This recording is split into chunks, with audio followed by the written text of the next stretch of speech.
प्रश्न है जो आज पूछा गया है, जो लिया गया है, संकल्प शक्ति के बारे में हम कुछ जानें। संकल्प शक्ति क्या चीज़ है, इसके बारे में कुछ हम जान पाएँ और उसका लाइफ में कैसे हम उपयोग कर सकते हैं, ये हम कुछ चीज़ जान पाएँ।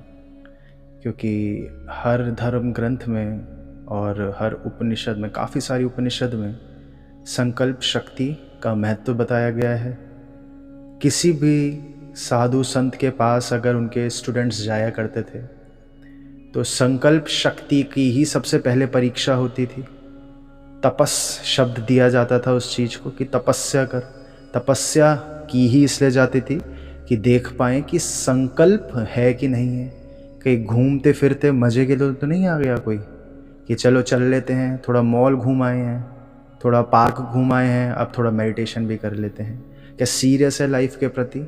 तो ये सारी चीज़ें ही देखने के लिए संकल्प शक्ति चेक करी जाती थी। तो कहा जाता था कि तुम्हें पहले तपस्या करनी है कुछ समय। और तपस्या में क्या क्या करना होता था? कई बार तो गौतम बुद्ध तो 2-2 3-3 साल के लिए एक इंसान को एक काम पकड़ा दिया करते थे, बस ये देखने के लिए ये संकल्पवान है कि नहीं है, सत्य जानने के लिए। संकल्प का अर्थ आप लोग समझते होंगे, डिटर्मिनेशन, रेजोल्यूशन ज़्यादा एक्यूरेट शब्द है, तो रेजोल्यूशन है ना।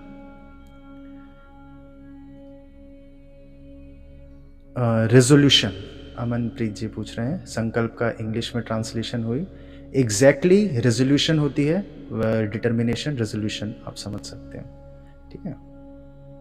तो देखिए ये संकल्प शक्ति, और साथ ही एक और प्रश्न है वो भी बहुत महत्वपूर्ण है। ये कृष्ण जी तो अलग प्रकार की चीज़ें बोल रहे हैं और बोल रहे हैं कि किसी की मृत्यु भी कर दी तुमने, अगर तुम जग गए हो तो कोई ज़्यादा बड़ी बात नहीं है।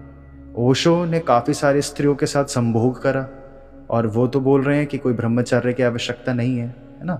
और हर उपनिषद में ब्रह्मचर्य के बारे में बताया गया है, योग में ब्रह्मचर्य के बारे में बताया गया है।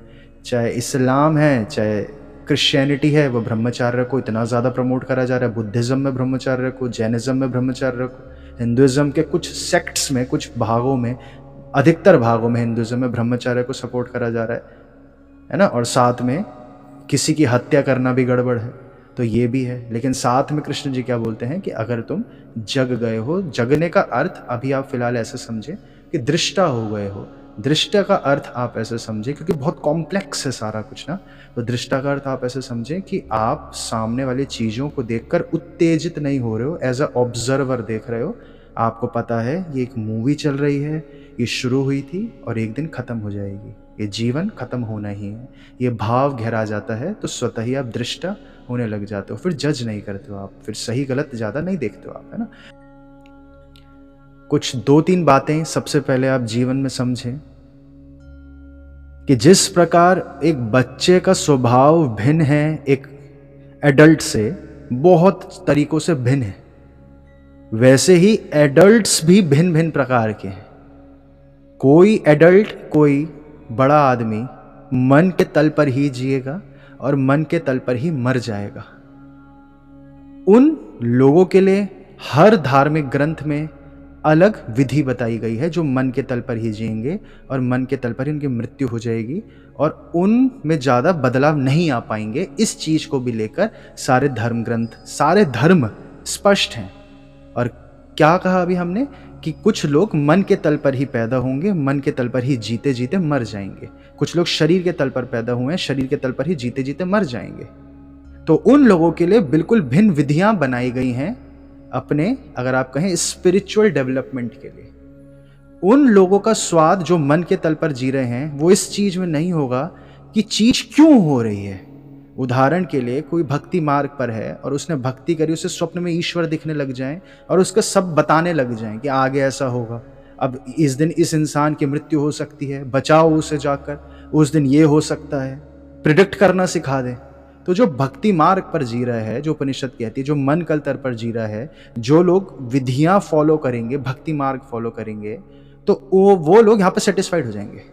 तो वो बोलेंगे बस बढ़िया हो गया, पूजा करनी है हर मंगलवार को, बुधवार को, बृहस्पतिवार को, ये कार्य करने हैं और मुझे स्वप्न में ईश्वर दिख जाते हैं और ईश्वर तो मुझे सब बता देते हैं, अब लाइफ सेट है।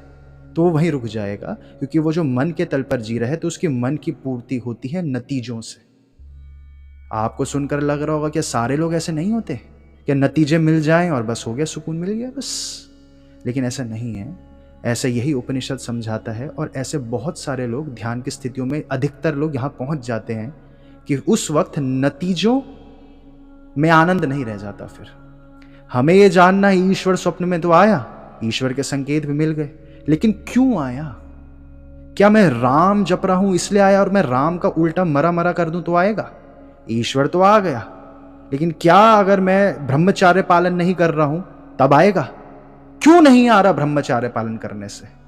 क्या अगर मैं गुस्सा कर रहा हूं तो ईश्वर आएगा? क्यों नहीं आ रहा अगर नहीं आने से? ये नहीं अब मुझे लेना देना, ये स्थिति मैं आपको बता रहा हूं जो मन के तल से उठ गया, नतीजे को नहीं करना। अच्छा, ये जानने के दौड़ में मैं मर जाऊंगा, ये जानते जानते मेरी मृत्यु हो जाएगी, होने दो मृत्यु।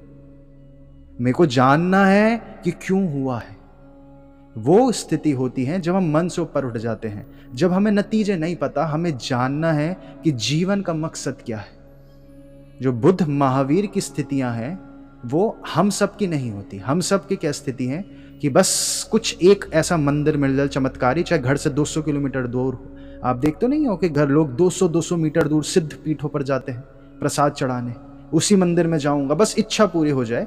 तो उन लोगों की लाइफ वहीं सॉर्टेड, वहीं सेटिस्फाइड हो जाएंगे वो इस जन्म में। बहुत स्पष्ट, इस पे तो बहुत सारे स्पष्ट लिखा हुआ है हर धार्मिक ग्रंथों में। जैनिज्म में तो बहुत लिटरेचर में डेप्थ में दे रखा है कि इंसान के पर्सपेक्टिव्स भी एक जन्म में लिमिटेड ही रहेंगे। पर्सपेक्टिव्स यानी कि धारणाएं भी कुछ ही समझ पाएगा, ज्यादा नहीं समझ पाएगा। और कुछ पर्सपेक्टिव्स ये क्या चीज होती है, तो आप ऐसे समझे कि कोई इंसान आपको मिल जाए जो कुछ ही इमोशंस को अनुभव कर पा रहा है, ज्यादा नहीं कर पा रहा। उसे खुशी दुख पता है, उसे कुछ कुछ स्लाइट हल्के हल्के एब्स्ट्रैक्ट अनुभव नहीं पता होते। तो उसी प्रकार से अनुभव जिसको थोड़े ही समझ आ रहे हो, जिसको इमोशंस थोड़े बहुत ही समझ आ रहे हो, वैसे बहुत सारे लोग होंगे, जैन लिटरेचर कहता है, जिनके पर्सपेक्टिव्स भी लिमिटेड ही रहेंगे पूरे जीवन भर। तो उन लोगों के लिए भक्ति मार्ग है, वो लोग माया के तल पर जी रहे हैं। उन लोगों के लिए संकल्प शक्ति चाहिए। जो आपका सवाल है, संकल्प शक्ति का अर्थ तो आप शब्द का मतलब तो समझते ही हैं। तो जो मन के तल पर जी रहे हैं उन लोगों के लिए संकल्प शक्ति चाहिए, क्योंकि इस वक्त वो मन से ऊपर नहीं उठ रखे। वो इस स्थिति में है कि अगर सामने कुछ दिखता है, उदाहरण के लिए बस सरल सा लौकिक उदाहरण समझे आप, कि कोल्ड ड्रिंक दिखती है तो कोल्ड ड्रिंक पीने का मन कर जाता है। वो भक्त है, वो सुबह से शाम भक्ति में है, लेकिन कोल्ड ड्रिंक दिखती है तो कोल्ड ड्रिंक पीने का मन कर जाता है। किसी को सुंदर स्त्री दिखती है, वो कामुक हो जाता है। कोई अच्छा अच्छा तारीफें कर रहा है तो खुश हो जाता है, कोई बुराइयां गाली दे रहा है वो दुखी हो जाता है। अब आपको लग रहा होगा तो नॉर्मल इंसान के बारे में बोल रहा हूं। हाँ, तो अधिकतर लोग, हम सब इस स्थिति में ही रह जाते हैं। तो यहां पर संकल्प शक्ति चाहिए, दूसरा मार्ग होता है। और इसी स्थिति में कृष्ण जी कह रहे हैं, या जो भी चीजें कह रहे हैं, ये वो तल है जो मन के तल पर इंसान जी रहा है। मन कर रहा है मेरा। आप शब्द सुनते होंगे ना कि आज तो मूवी देखने जाने का मन कर रहा है। ये मन जहां शब्द है, अब अगली बार से अपने कान खड़े कर लीजिए।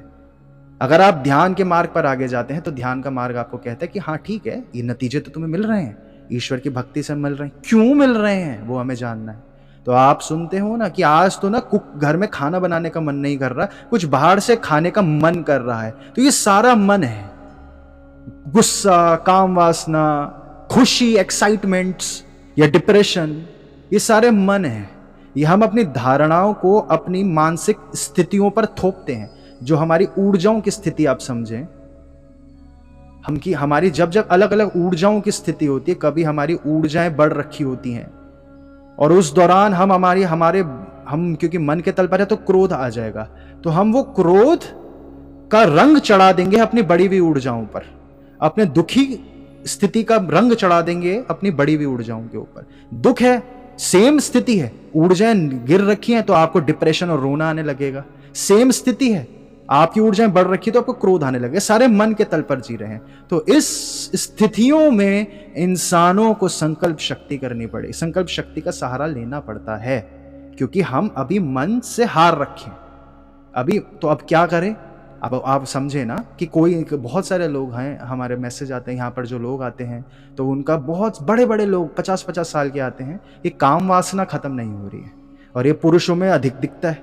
भारत एटलीस्ट कम से कम भारत में पुरुषों में काम वासना का ज़्यादा बड़ा इशू है। तो उनका मार्ग ही होता है, शुरुआती मार्ग ही होता है भक्ति मार्ग। अब आप अपने कमरे में, या वैसे तो ये सही नहीं माना जाता अगर सही विधि से नहीं कर रहे हो, लेकिन जो आपका मंदिर है उसके साथ आप सो रोज अपने मंदिर वाले कमरे के साथ अपना समय बिताओ। हनुमान जी को अगर आप मानते हो, हनुमान जी की मूर्ति अपने पास रखो। जब भी आप लोगों को कामुकता होगी, किसी को होती है, तो वो तुरंत उसके दिमाग में आ जाएगा, अरे हनुमान जी देख रहे हैं, क्योंकि भक्ति मार्ग पर चल रहे हैं। ये नहीं जानना चाहेंगे वो लोग, समझ रहे हैं ना, ये नहीं जानना चाहेंगे होता क्या है। अगर काम वासना बुरी तो है, क्यों है, ये नहीं जानना हमने नहीं जानना, हमें बस नतीजे दे दो आप। आम खाने हमें, गुठलियां गिनने से हमें मतलब नहीं है। तो वो स्थिति में कोई अच्छी बुरी नहीं है, ऐसा नहीं कि ये बुरी हो गई, ये बेकार है और दूसरी ध्यान वाली अच्छी है। जब सत्य जानने का जब हमारा चस्का चढ़ जाता है, वो अच्छी है बुरी नहीं। तो इन स्थितियों में संकल्प शक्ति चाहिए। संकल्प शक्ति आप ऐसे समझे कि एक हमने गले में एक पट्टा सा बांधा है और उसी एरिया में हम घूम सकते हैं, बस लंबा छोटा कर सकते हैं हम उस चेन को। तो हम अपने पे हमें काबू नहीं है, तो इस वजह से हमें गाइडिंग पाथ चाहिए। और संकल्प शक्ति को ही बुक में लिख दे। संकल्प शक्ति की वजह से आप जो जो चीजें अचीव करना चाहोगे ना, उन्हीं चीजों को बुक में लिखा जाता है, उसी को अराउंड धर्म बनाए जाते हैं। धर्म जो सिखिज्म, इस्लाम, क्रिश्चियनिटी या हिंदुइज्म तो बहुत विशाल हो जाता है, लेकिन उसकी कुछ कुछ किताबें वो जो हमारे लिए हैं, वो गुरु ग्रंथ साहिब गुरु नानक के लिए थोड़ी है नियम। गुरु नानक थोड़ी फॉलो कर रहे हैं वो गुरु नानक और जो गुरु गोबिंद सिंह के बाद जो आखिरी किताब बनी है, वो उन लोगों के लिए नहीं होती है, वो हमारे लिए होती है, क्योंकि हम सब मन के तल पर जी रहे हैं, हम डेप्थ्स नहीं समझ पाएंगे चीजें। आप देखें ना, अगर आपको पता चल जाएगा कि यहाँ पर गड्ढा खोदो तो यहाँ से सोना निकलता है, अब उसके आगे क्या करना है? सोने से आप कितने टॉक्सिसिटी फैला देते हो, सोना निकालते साथ जमीन से कितनी गड़बड़ फैला देते हो। अब आप ये डू पॉन्ट की केस स्टडी पढ़ते हो, जिसने पूरी जो टेफ्लॉन के कुकवेयर्स होते हैं, उस कुकवेयर से हर किसी को कैंसर होने लग रहा था।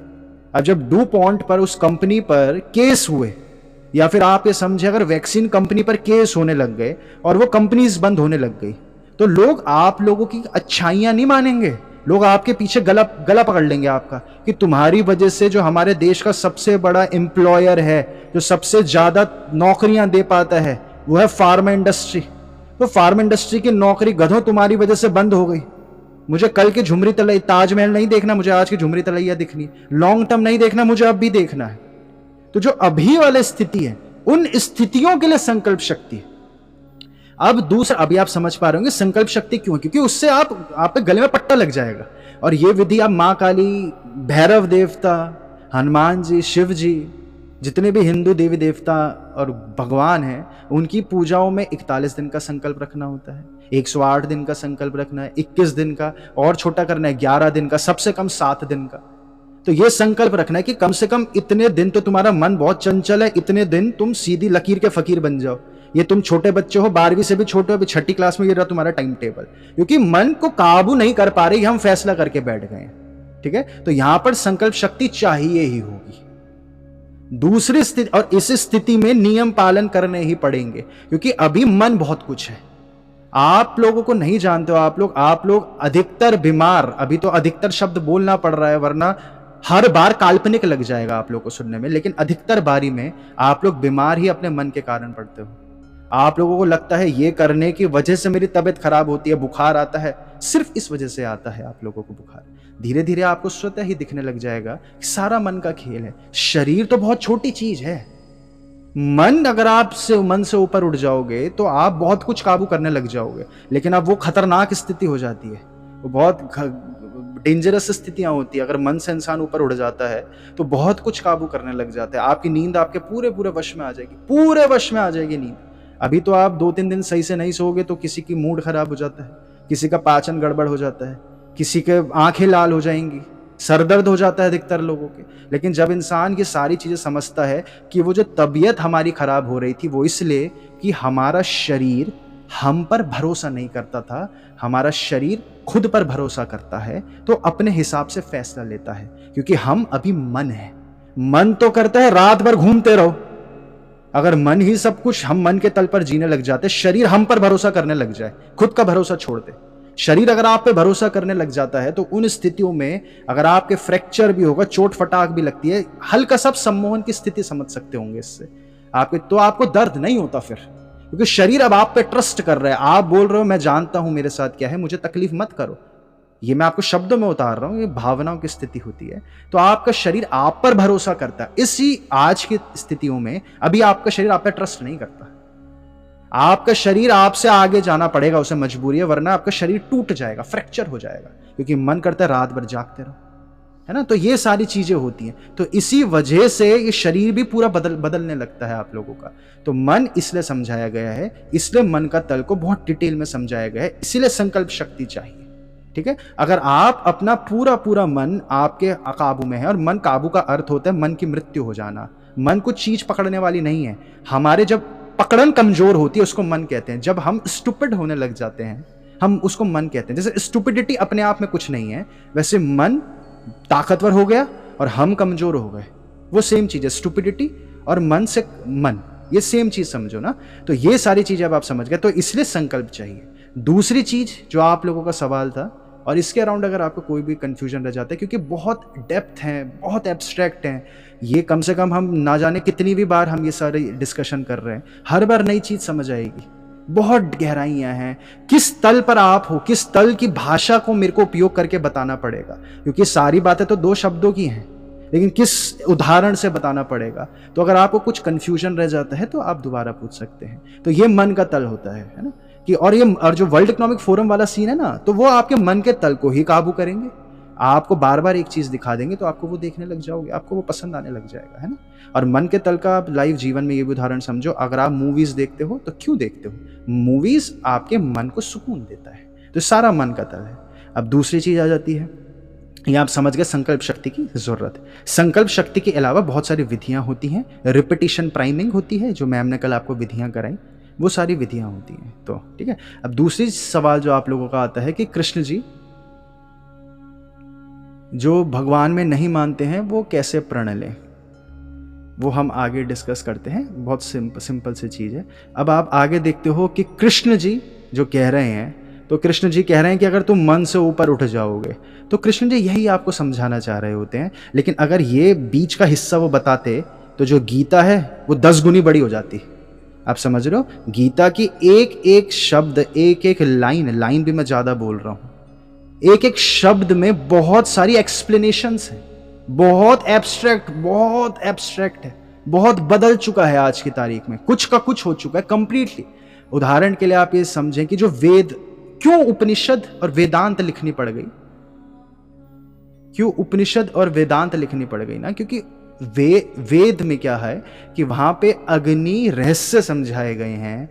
अग्नि के अराउंड अगर हम ध्यान करते हैं तो उससे क्या होता है, तो वेद में हर जगह अग्नि का अर्थ अग्नि नहीं है। फायर जो लकड़ी को जला दी, हर बार अग्नि का वो अर्थ नहीं है। हर बार सूर्य का अर्थ सन नहीं है, सूर्य का अर्थ होता है स्पिरिट। अब हर वाक्य के साथ कभी सूर्य भी हो सकता है, कभी स्पिरिट भी हो सकता है, कभी पुरुष की शक्ति भी हो सकता है, क्योंकि पूरी प्रकृति को जो 2 भागों में बांटा गया कि स्त्री की शक्ति मैटर और पुरुष की शक्ति और स्त्री की शक्ति मून भी स्त्री की शक्ति बताई गई है, मैटर भी स्त्री की शक्ति बताई गई है, लाइफ सस्टेन करने की शक्ति भी स्त्री की शक्ति बताई गई है। पुरुष की शक्ति फायर बताई गई है, पुरुष की शक्ति सन बताया गया है, पुरुष की शक्ति स्पिरिट बताया गया है, और पुरुष की शक्ति वो बताई गई है जो गति दे रही है प्रकृति को। और प्रकृति तो बहुत अब सेम शब्द यूज होता है, तो इतना एब्स्ट्रैक्ट है कि पूरा कंटेक्स्ट नहीं समझ अगर हम पा रहे हैं तो हम गड़बड़ समझ जाएंगे। और फिर ऐसी बातें होंगी कि आग की ही पूजा कर रहे हैं, वेद में सेक्रीफाइस ही करे जा रहे हैं कि बकरे, मुर्गे और घोड़े, अश्व, कितने घोड़ों का बलिदान करवा दिया, गर्दनें काट दी घोड़ों की। तो वो सारा का सारा गड़बड़ हो जाएगा। जैसे उदाहरण के लिए आज की तारीख में एक छोटा सा उदाहरण से समझे, आप बोलते होंगे अम्ब्रेला टर्म बोलते हैं ना आप, अम्ब्रेला टर्म जो सब कुछ कवर करता है। तो अम्ब्रेला का अर्थ तो अम्ब्रेला नहीं होता ना, छाता नहीं होता। तो ये बहुत सारे कंटेक्स्ट है। तो जो वहां पर कृष्ण जी कह रहे हैं कि मन के तल पर जो हैं और जो मन से ऊपर उठ गए, तो जब मन से ऊपर उठ जाओगे तो आपको कुछ नुकसान नहीं होगा। वो एग्जैक्टली यही समझाना चाह रहे हैं कि सारे नुकसानों की जड़ ही तुम्हारा मन है, और जैसे तुम मन के तल से ऊपर उठ जाते हो तब तुम कुछ कर ही नहीं सकते, तुम कुछ करना ही नहीं चाहोगे। आप मन के तल से ऊपर उठ गए हो तो आपको आधी दुनिया की हरकतें कुछ ऐसी दिखेंगी। अभी आप सोचते हो मूवीज देखने जाओ, अभी कभी आपने ऐसा करा होगा कि अपने दीवार के सामने कुर्सी लगाओ और उसके ऊपर खड़े हो जाओ 6 घंटे के लिए, और बीच बीच में अपने सर पे अंडा फोड़ो? नहीं करा ना। इसका क्या अर्थ है कि दीवार के आगे कुर्सी लगाओ और कुर्सी के ऊपर खड़े हो जाओ 6 घंटे, उसमें सर पे अंडा फोड़ो और मुंह दीवार के सामने करके ऐसे खड़े हो जाओ बस। क्या अर्थ है इस चीज का? क्योंकि आप लोगों को मूवीज देखने से स्वाद मिलता है, लेकिन जो मन के तल के ऊपर से उठ गया है वो उस इंसान को सारी चीजें एक ही जैसी दिखेगी कि उसे मन का सुकून चाहिए ही नहीं। वो मन के सुकून जैसे कोई चीज ही नहीं रह गई है, कोई चोट ही, कोई इंजरी ही नहीं रह गई है। इंजरी भरते साथ ही खुजली है ना, जैसा वो मन समझे आप, खुजली करने में सुकून मिलता है। मैं भी आपको बोलूं जाओ अपने गालों पर खुजली करो, तो अभी तो नहीं कर रहे आप खुजली। तो वो स्थितियों से जब इंसान बाहर आ जाएगा तो सारी चीजें आपको ऐसी लगेगी कि कुर्सी पे खड़े होकर सर पर अंडा फोड़ रहा हूं मैं। तो जब आप मन से ऊपर उठ जाओगे तब आप अगर स्त्रियों के साथ संभोग कर रहे हो तो वो आपका पहले तो कभी मन कर ही नहीं सकता, कुछ बचा ही नहीं ना। तो स्त्री पुरुष जैसी कोई चीज नहीं है। पहली बार तब आप समझ पाते हो तब आपको स्त्री स्त्री थोड़ी दिखेगी। बहुत साधु संतों के साथ ऐसा होता है, बहुत सारे लोग, बहुत कॉमन चीज मैं आपको बताने जा रहा हूं कि वो किसी से मिलते हैं, उन्हें ये नहीं याद रहता मिलने के बाद वो पुरुष था कि स्त्री थी। उन्हें नहीं पता वो पुरुष से मिले थे 2 घंटे पहले कि स्त्री से मिले थे। उन्हें सिर्फ आत्मा दिखती है, सिर्फ एक उपस्थिति दिखती है। उस उपस्थिति को वो जज नहीं कर पाते। जज करके ज्ञान बटोर के करना क्या है? ये ज्ञान क्यों बटोर रहे हैं हम? क्योंकि याद करके सामने वाले को बता पाए। क्यों बताने सामने वाले को? ताकि वो बोले वाह क्या ज्ञान बताया तूने। इसी वजह से लोग मौन की स्थिति में चले जाते हैं। करोगे क्या कुछ ज्ञान इकट्ठा कर कर? परमात्मा का ज्ञान से अलग लेना देना है। वो ऐसा नहीं है, लीनियरिटी नहीं है कि ब्रश करा तो दांत साफ होते हैं। परमात्मा और ज्ञान भिन्न चीज हो जाती है। हम अधिकतर ज्ञान जो आज के युग में हम ले रहे हैं वो इसलिए ले रहे हैं कि हम दूसरों को बता पाए, नहीं तो या फिर जॉब मिल पाए, पैसा मिल पाए। तो मन की स्थिति में कुछ बचा ही नहीं है। उस पहली बात तो मन की स्थिति में आप कुछ करोगे ही नहीं। अब स्थितियां ऐसी होती हैं, स्थितियां ऐसी होंगी, जैसे कृष्ण जी के साथ भी स्थितियां थी और बहुत सारे पुराने जमाने में भी स्थितियां थी कि अगर किसी स्त्री को आपको सम्मान दिलाना है तो उसके साथ शादी करनी होती थी पहले ना, कि रानी बन जाएगी अभी। या फिर स्थितियां ऐसी होती हैं कि आप एक नदी बह रही है, उसमें बह रहे हो आप, खुद का मन खत्म हो गया तो किनारे की खोज खत्म हो गई, ईश्वर दिखने लग गया आपको। क्योंकि ये जो मैं आपको स्थिति बता रहा हूं ये वो स्थिति है जब सिर्फ वही जीवित रह सकता है इंसान जो अव्यक्त, जो 7वां तल है। आत्मा, बुद्धि के ऊपर भी आत्मा है, आत्मा के ऊपर अव्यक्तम है। पहला तल जो उपनिषद समझाता है कि अर्थ का तल, अर्थ के तल के ऊपर मन का तल, मन के तल के ऊपर बुद्धि का तल, बुद्धि के तल के ऊपर आत्मा का तल, आत्मा के तल के ऊपर पुरुष अव्यक्तम का तल, और अव्यक्तम के तल के ऊपर पुरुष का तल। और आत्मा के ऊपर भी उठ जाते हो जब आप, तो मन बिल्कुल ही खत्म। तो फिर आप वो स्थिति पर पहुंच जाओगे जब महावीर स्वामी पहुंच गए थे। बैठे में पूरा जैन रिलीजन क्या समझा रहा है, जो कृष्ण भी समझा रहे हैं कि तुम जब तक तुम शरीर में हो तुम्हारे कर्म तो बंधेंगे ही। अब उस स्थिति में पहुंच जाता इंसान तो आप लिटरली कुछ ऐसा से दिखोगे, आप मौनी बाबा एक जगह बैठे हुए कोने में, वो शेर आके खा गया मर गए, खत्म। वो पुरुष की स्थिति नहीं है, लेकिन वो अव्यक्तम की स्थिति है कि जब चीज को आप बता नहीं पा रहे हो उस स्थिति पर है। शब्द बने नहीं है ना उस स्थिति के लिए। मन बिल्कुल ही खत्म हो गया, बिल्कुल ही खत्म। क्या आज तक आपका सच सोच कर बताओ, क्या आज तक कभी आपका मन करे कि एक कुर्सी पे खड़े होकर सर पर डंडा फोड़ो 6 घंटे दीवार पर? क्या पता 5 घंटे का करा भी हो आपका, किसी का 2 घंटे का करा हो, लेकिन 6 घंटे नहीं ना। तो वो स्थितियां हो जाएंगी, मन बिल्कुल खत्म, हर चीज आपको इतनी स्टूपिड दिखेगी। सिर्फ उससे पहले जो आत्मा की स्थिति है उस दौरान आपकी खोज चलती है फिर कि जीवन क्यों आया है हमारा। बुद्धि से ऊपर उठ गए आप। अभी तो हम इस स्थिति पर होते हैं कि सती प्रथा तो गड़बड़ है। ये शब्द अपने आप में इतना विध्वंसक हो जाएगा कि लड़ाइयां हो जाएंगी चारों ओर।